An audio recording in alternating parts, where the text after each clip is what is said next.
Looks like we got some drama, ladies and gentlemen. Welcome back to the channel. We are on the Grunge channel, man. Shout out to them. Make sure you guys check out their channel. Go subscribe. They got a lot of great videos. Musicians who couldn't stand the Beatles.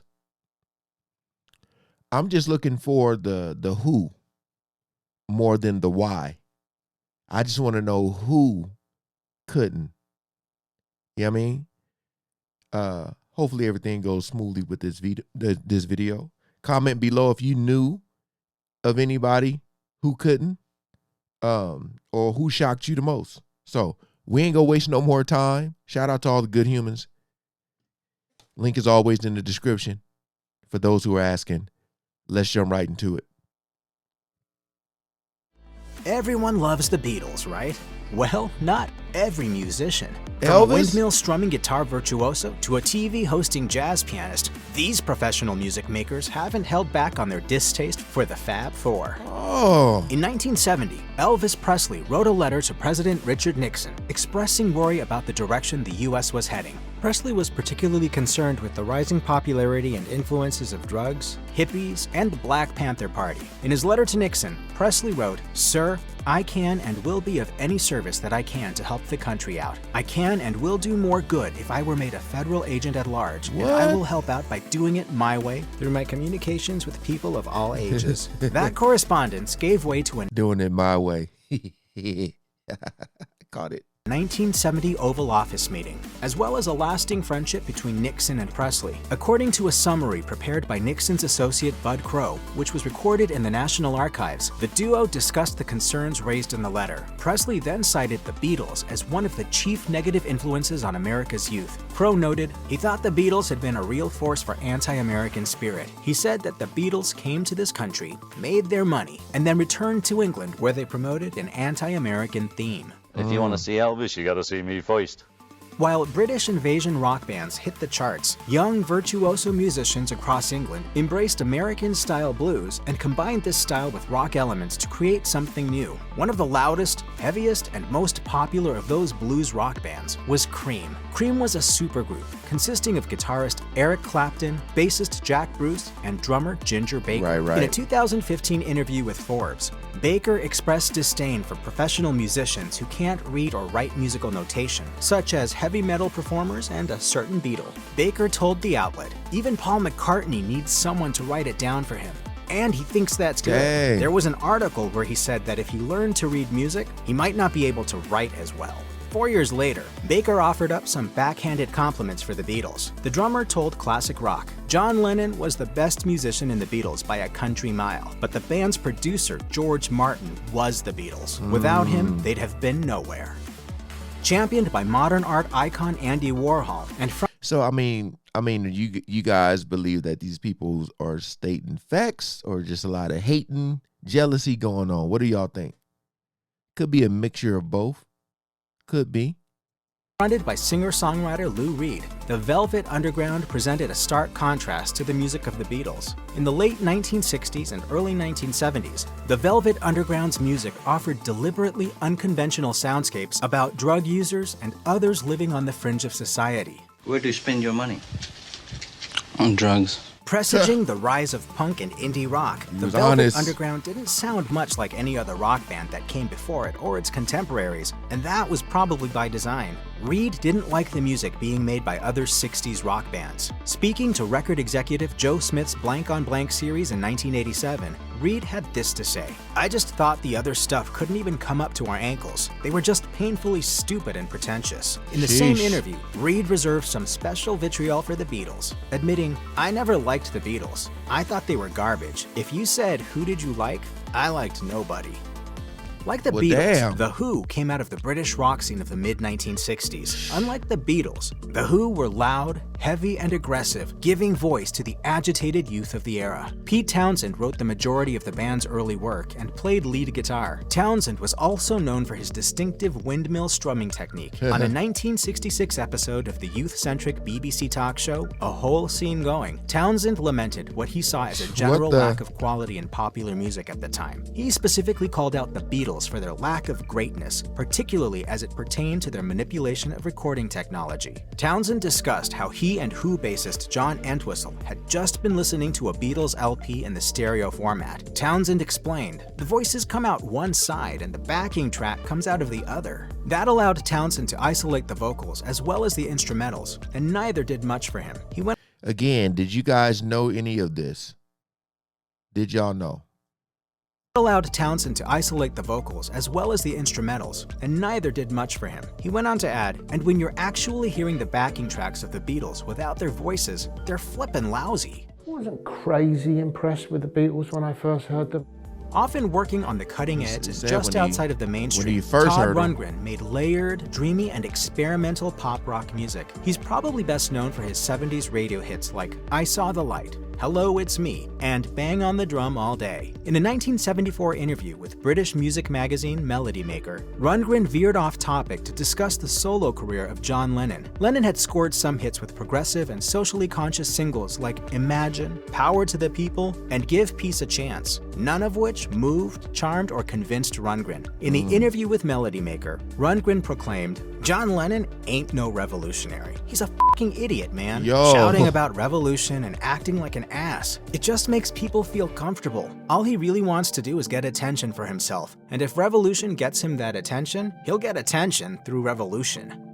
2 decades after the Beatles launched the British invasion in the 60s, REM gave rise to alternative rock, or college rock, as it was known at the time. Emerging from the university city of Athens, Georgia, REM combined jangly guitars with poetic lyrics sung passionately. The latter was the work of frontman and lead singer Michael Stipe, who'd head up REM for 30 years, making smash hits and radio staples out of Stand, Everybody Hurts, and Losing My Religion. It's not as if Stipe outright hated the Beatles, they merely left him feeling nothing. He told Rolling Stone in 1992, "The Beatles were elevator music in my lifetime." About 3 decades later, Stipe clarified his remarks, but doubled down on his ambivalence toward the Fab Four, telling Pitchfork in 2021, "I'm not really a Beatles fan though. I acknowledge their genius, but I'm just not the generation that grew up with them. It's not something I'm personally drawn to, and that's gotten me into a lot of trouble in the past."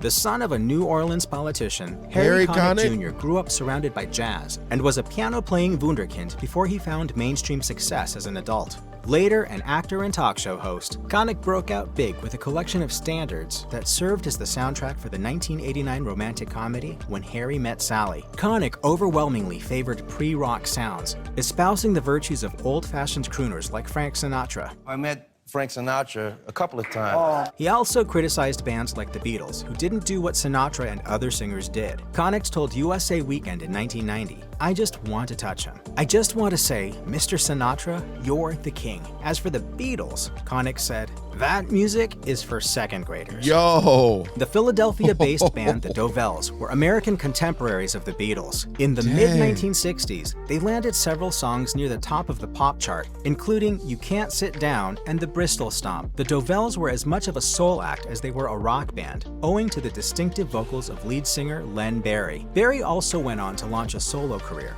taking the song 1-2-3 to number 2 on the Billboard Hot 100. In 1966, Barry declared to Hit Parader that he was done associating with and performing alongside long-haired rock and roll bands. In the same interview, Barry also had some choice words for the Beatles, who he thought had a bad work ethic and bad attitude. He told Hit Parader, "I enjoy their records, but I think that they're probably one of the worst in-person acts I've ever seen. They make a joke out of the kids who love them. They ridicule the very people who took them out of the gutter and made them stars."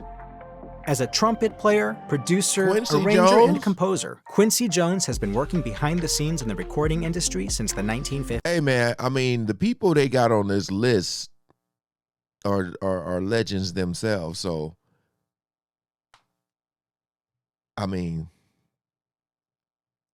everybody has a right to their own opinion. That's a fact for sure. I feel though there might be a little jealousy in here. Yeah.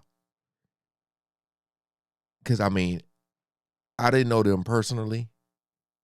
So unless you knew the Beatles personally, it's tough to give an opinion. It's one thing to comment on their music, But if you don't know them personally, it's tough because some people are great at music and some people might be horrible people. That's a fact. So I guess for people who maybe met them, talked to them, I don't know. I don't know. But Quincy Jones is a legend. So let's see what he had to say. And composer, Quincy Jones has been working behind the scenes in the recording industry since the 1950s. He'd already well established himself by the time the Beatles broke in the US in the mid-1960s. And when Beatlemania hit and captivated millions of new fans, Jones wasn't among them. Referring to what he thought was the band's poor musicianship, Jones said to Vulture in 2018, "They were the worst musicians in the world. Paul was the worst bass player I ever heard. And Ringo? Don't even talk about it." Dang. Jones recalled one time sitting in on a studio session with Ringo Starr and being irritated that the drummer couldn't get a small portion of music correct after 3 hours of trying. He and producer George Martin dismissed Starr and brought in jazz drummer Ronnie Varell, who knocked out the tricky part in 15 minutes. About the only classic rock band Jones would admit to enjoying was Eric Clapton's late 60s supergroup Cream. Jones told Vulture, "Yeah, they could play." As the frontman and only continuous member of Nine Inch Nails, Trent Reznor has used his band to explore the dark side of humanity. Nine Inch Nails have sold millions of copies of albums full of sinister industrial alternative metal, like Down In It, March of the Pigs, and Closer. In 1994, Reznor told Plasm that he'd been listening to a lot of older music at the time, such as Bowie's 70s output. He's always kept himself interesting and took chances. It made him realize that contemporary music paled in comparison to that stuff, as did the music that Bowie followed. Reznor told the outlet, "I hate to think in a retro mindset. You know, the Beatles were the best thing.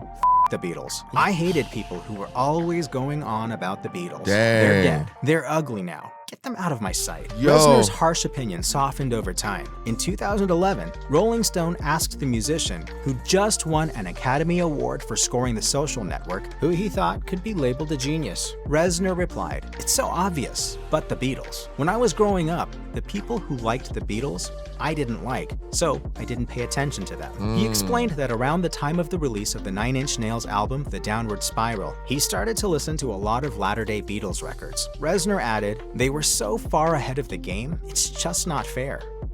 After the Beatles made it big in the US in 19... See, that's what I'm saying. Some of this stuff may sound like someone being a hater. You know? Some people get jealous and envious. So I think a lot of that is in here. But I mean, hey, it looked like they didn't hold back. You know? Again, it's their opinion. 1964. A variety of bands from England rode that success to international fame and fortune of their own. Among those other British invasion acts that helped define 60s rock were the Rolling Stones, The Who, and last but not least, the Kinks. Brothers Ray and Dave Davies of the Kinks drove the band's musical direction. The Kinks would go on to record timeless, gritty pop rock hits with You Really Got Me, Picture Book, and All Day and All of the Night. Just before the 1966 release of Revolver, one of the most critically celebrated Beatles albums of all time, music magazine Disc and Music Echo gave Kinks frontman Ray Davies an advance copy. The magazine then asked him to write a track-by-track review. Davies was left decidedly underwhelmed by the classic in the making. He likened Taxman to a mixture of the sound of The Who and the theme song to the 60s Batman TV series. He also found And Your Bird Can Sing to be predictable, and said, "I want to tell you was, quote, not up to the Beatles standard." But Davies hated Yellow Submarine, writing, "This is a load of rubbish. Really. I think they know it's not that good." Yo, man. Boy, they went in on them, didn't they? Again, people are allowed to their opinions. I want to see the comment section on this. Because I feel like if you were like a hardcore Beatles fan, you'll comment on this video. But just be real. That's all I ask for. Just be real. You know?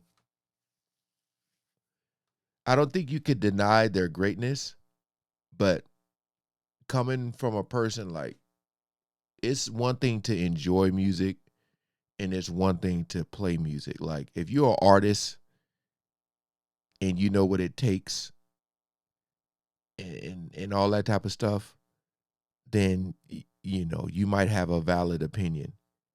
But if you don't play music and you just listen to it, it's going to be hard for me to take your opinion with some weight on it, just because of the fact that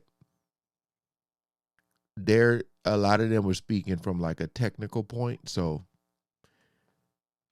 you know, because I mean, I enjoy their music, but you know, people listen differently. You know, certain things they look for when they're artists, you know. So again, shout out to the Grunge channel. Make sure you guys check them out. I just can't wait to see these comments. How many tomatoes gonna come throwing in this video? All right, peace out.